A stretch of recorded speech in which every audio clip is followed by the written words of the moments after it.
Alright, this is lesson 1.2, and this video will use card number 1 as well as card number 5, and this is solving linear inequalities and graphing the solution on a number line.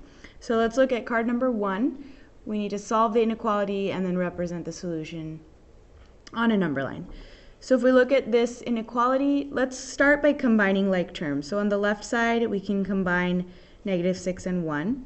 And on the right side of the inequality, we can combine the x's.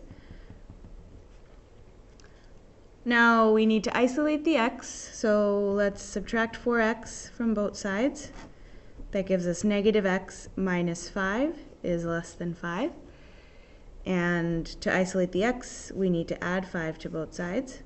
That gives us -x is less than 10. And we still need to divide by -1. So that we can isolate x. One rule to remember with inequalities is when you divide or multiply by a negative number, on both sides the sign switches. So instead of a less than, it's now a greater than. And this is going to be x is greater than -10. Representing this on a number line would look like this. We have 0. X is greater than -10. I'm going to use an open circle because it's not greater than or equal to, it's just greater than. And if it's greater, it's going to be in this direction. Alright, card number 5 is another linear inequality. We have to solve this inequality.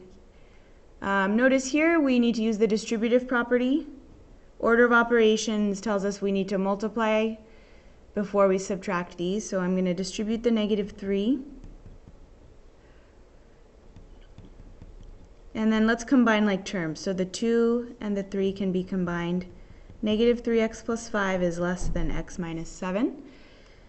Subtract x from both sides. Then subtract 5 from both sides. And again, we see here that we're going to have to divide by a negative, which causes the inequality sign to switch to a greater than. So x is greater than 3. On a number line, the graph would look like this. Open circle because it's greater than, not greater than or equal to, and it's greater, so it would go in this direction.